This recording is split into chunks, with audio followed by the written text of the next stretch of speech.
কি খবর? আশা করি আপনাদের খবর সবারই ভালো। গাইস মানে দেখতেছেন একটা পুকুরের মধ্যে মাছ ধরার জন্য মানে একটা ভাই দেখতেছেন বসির মধ্যে ছোটো ছোটো মাছ মানে গিরতেছে, দেখতেছেন কত সুন্দর করে মাছটি গিরতেছে। তো এই মাছ ধরবার লেগে খুবই প্রস্তুতি চালাইতেছে। তো আমরা দেখতে থাকুন মাছ ধরবো এখন।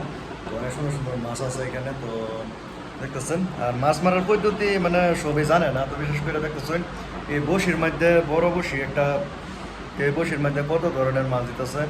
2-3 জাতের মাছ মিশাইয়া দেওয়ার পরে মানে এই বসিটার মধ্যে যখন এই বসিটা মানে পুকুরে ফালানোর পরে তো দেখবেন যে মাছ বড় মাছ ধরবো।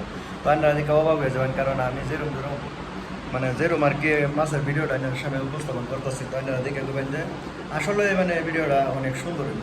তাই দেখুন লাস্ট অব্দি দেখুন এই যে মানুষটা কীভাবে মানে বসিটা ফালানোর পরে দেখতেছেন। এখন আল্লাহ টান দিব অবস্থা, তো দেখবেন মাছ পাইব। এর মাছটা নাও পাইতারে, কারণ বসির কথা বুঝলেন না। তো দেখতেছেন এই যে মাছ তো অবশেষে আমার মনে হয় মাছটা বোধ হয় পাইতো না। তো ভিডিওটা যত পারেন শেয়ার করে দিন, আশা করি সবাই দেখতে